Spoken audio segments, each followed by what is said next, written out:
Hello everyone, आज के इस वीडियो में हम बात करने वाले हैं इनवॉइस मैनेजमेंट सिस्टम के बारे में, जो कि एक डिटेल वीडियो होने वाला है आईएमएस के बारे में। अगर आप ये वीडियो देख लेते हैं तो आपको कोई और आईएमएस के बारे में वीडियो देखने की ज़रूरत नहीं पड़ेगी।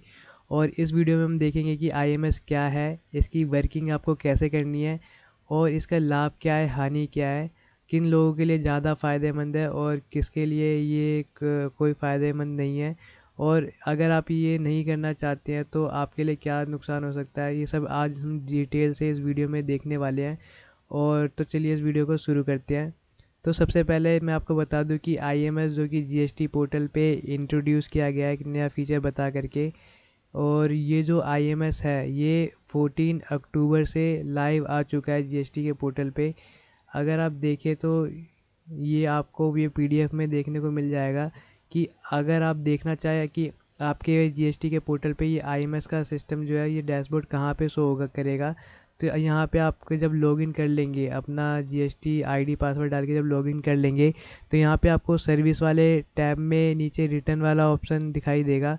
जब आप रिटर्न वाले ऑप्शन पे क्लिक करेंगे तो यहाँ पे आप देख सकते हैं सबसे नीचे इनवॉइस मैनेजमेंट सिस्टम का डैशबोर्ड ओपन हो जाएगा। और या फिर आप 2B में जाके भी वहाँ से व्यू कर सकते हैं आईएमएस का, है ना। तो यहाँ पे आप जब भी इसको ओपन करेंगे तो यहाँ पे आपके सामने अभी आपके सामने देखेंगे तो इनवर्ट सप्लाई का ही ऑप्शन दिखाई दे रहा होगा कि आज ये 16 अक्टूबर है, लेकिन कुछ टाइम बाद आपको यहाँ पे आउटवर्ड सप्लाई का ऑप्शन भी शो करने लगेगा। इन दोनों के बारे में अभी हम डिटेल से देखेंगे कि इन दोनों में क्या डिफरेंस है और क्या क्या चीज़ें हैं, अभी मैं आपको बताऊँगा। तो अभी जैसे कि अभी आपके पोर्टल पे सिर्फ इनवर्ड वाला ऑप्शन दिखाई दे रहा होगा, आउटवर्ड वाला ऑप्शन नहीं दिखाई दे रहा होगा। क्यों? क्योंकि अभी ये लाइव हुआ नहीं है, अभी अच्छे से प्रैक्टिकली लाइव नहीं हुआ है। तो अभी सिर्फ इनवर्ड वाला सप्लाई का ऑप्शन आ रहा है। और इनवर्ड वाले पे जब आप यहाँ पे व्यू पे क्लिक करेंगे तो आपके सामने एक इन्फॉर्मेशन करके ऐसा ऑप्शन आएगा जिसको आप पढ़ेंगे कि अगर आप कोई भी एक्शन नहीं चूज़ करते हैं तो फिर आपका जो है वो डीम्ड एक्सेप्टेड कंसीडर कर लिया जाएगा और जीएसटी 2B में जनरेशन आ जाएगी, ठीक है। तो ये चीज़ है। तो अब इसमें समझ लेते हैं, जब आप इस पे व्यू करेंगे आईएमएस पे जाके तो ये बेसिकली क्या है, यहाँ पे आपको ऑप्शन मिल जाएंगे कि कौन सा आप इनवॉइस है वो एक्सेप्ट करेंगे, रिजेक्ट करेंगे या पेंडिंग, ये 3 ऑप्शन देखने को मिलेंगे आपको। बेसिकली पहले क्या होता था कि जैसे आपने कोई परचेज़ किया, आप जीएसटी रजिस्टर्ड पर्सन है, आपने किसी पार्टी से कुछ परचेज़ किया, जैसे अभी अक्टूबर चल रहा है तो मैं एक एग्जांपल ले लेता हूँ। सितंबर में आपने कुछ परचेज़ किया और अब अक्टूबर में रिटर्न जानी है, जीएसटी की रिटर्न जानी है सितंबर मंथ की, ठीक है। तो आपकी जो पार्टी है, जो आपके जो क्लाइंट है, उन्होंने अपनी जीएसटी R1 में आपका डेटा दिखा दिया, आपका डेटा शो करा दिया। अब क्या होगा, अक्टूबर में जब आप 2B में देखेंगे तो वो जो बिल आपने परचेज़ किया था वो 2B में शो जाएगा और बेसिकली आप उसका क्लेम ले सकते हैं और क्लेम ले लेंगे, ठीक है। लेकिन अब से ऐसा हो जाएगा कि आपको ऑप्शन दे दिए जाएंगे कि आपको एक्सेप्ट करना है, रिजेक्ट करना है या पेंडिंग। अगर आप इन तीनों में से कोई सा भी ऑप्शन नहीं सेलेक्ट करते तो वो नो एक्शन में चला जाएगा, ठीक है। तो अब यहाँ पे ये होगा कि आपको 2B से पहले आपको फ़िल्टर करना होगा कि आपके पास 2B में अगर 5 इनवॉइस शो कर रहे हैं तो आपको ये देखना है कि आप इन पाँचों के इनपुट क्लेम करना चाहते हैं या नहीं। अगर आपके पास 5 इनपुट शो कर रहे हैं 2B में और उसमें से सिर्फ आप चार इनवॉइस का ही इनपुट क्लेम करना चाहते हैं और एक का नहीं करना चाहते, तो एक को आप या तो अगर आपने वो बिल परचेज़ करा ही नहीं तो आप रिजेक्ट कर सकते हैं, या फिर उसको आप पेंडिंग में डाल सकते हैं कि अगर आपको फ्यूचर में वो बिल का अगर क्लेम करना चाहे तो आप वो पेंडिंग में डाल सकते हैं। लेकिन आपको कभी क्लेम ही नहीं करना तो और आपने वो कभी परचेज़ करा ही नहीं है तो वो आप रिजेक्ट भी कर सकते हैं। तो ये 3 ऑप्शन आपको दिखाई देंगे। अगर हम तीनों में से नहीं चूज़ करेंगे तो ये आपके सामने नो एक्शन में चला जाएगा। और इसके बाद ही जब आप ये सिलेक्शन कर लेंगे तो उसके बाद ही आपका जो इनपुट है वो 4 इनपुट का जो अमाउंट है वो टोटल होके आपके 2B में रिफ्लेक्ट होगा। देन आप उसका क्लेम करके GR 3B में सेट ऑफ कर सकते हैं।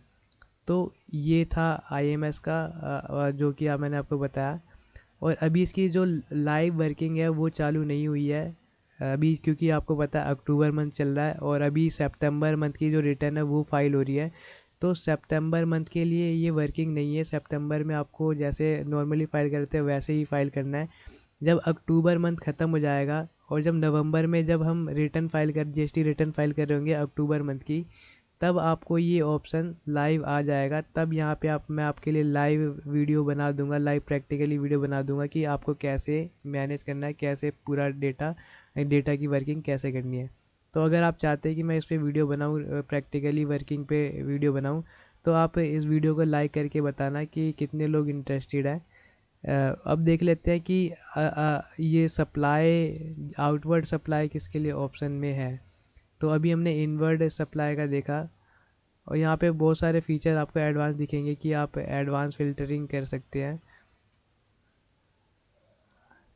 अब ये देखते हैं कि जो अभी हमने देखा था कि जो आउटवर्ड सप्लाई है इसमें क्या होगा। देखो, अब अभी तक हमने देखा कि इनवर्ड सप्लाई में ये होगा कि आपने जिससे परचेज़ किया है आप यहाँ पे मैनेज कर सकते हो कि आपको उन बिल का क्लेम लेना है या नहीं लेना, ठीक है। लेकिन आप अपना जीएसटी R1 जब फाइल करेंगे तो जो सामने वाला आपका पार्टी है, सामने वाली आपकी पार्टी है जो इनको क्लेम लेना है, क्या उन्होंने आपके बिल को जो एक्सेप्ट किया, रिजेक्ट किया या पेंडिंग में डाला, उसका स्टेटस आपको आउटवर्ड सप्लाई में शो होगा। मान लीजिए कि मैंने जीएसटी R1 में अपनी सामने वाली पार्टी को 2 बिल शो कराए, ठीक है। तो 2 बिल में से वो पार्टी अगर दोनों बिल का एक्सेप्ट कर लेती है, दोनों बिल को क्लेम कर लेती है, इनपुट बेनिफिट ले लेती है, तो वो मेरे आउटवर्ड सप्लाई में शो करेगा कि जी हाँ, आपके पार्टी ने इसका 2 बिल जो आपने शो कराया था उसका 3B में उन्होंने एक्सेप्ट कर लिया IMS में, और 3B में उसका इनपुट क्लेम कर लिया है, ठीक है। लेकिन अगर वो रिजेक्ट करेंगे तो यहाँ पे रिजेक्ट हो जाएगा। ये बेसिकली आपके जो क्लाइंट है जिसको आप जीएसटी R1 फाइल करके जो आपके क्लाइंट के पास 2B में डेटा जा रहा है, उसमें से वो क्या ऑप्शन चूज़ कर रहे हैं वो बेसिकली आपको दिखाई देगा, है ना। तो ये फ़िल्टरिंग यहाँ पे हो जाएगी। तो ये एक अच्छी चीज़ है कि आपको भी पता चल जाए कि आपके क्लाइंट आपके लिए क्या कर रहे हैं, एक्सेप्ट कर रहे हैं या फिर क्या कर रहे हैं। तो अब इसके में एक फ़ायदे तो है ही। यहाँ पे फ़ायदा ये है कि आपका मंथली रिकनसाइल होता रहेगा। तो इसमें आपको पहले क्या होता था कि हम क्वार्टरली और 6 मंथ में एक बार रिकन्सिलेशन करते थे। तो अब क्या होगा, यहाँ पे हमें मंथली रिकन्सिलेशन करना पड़ेगा।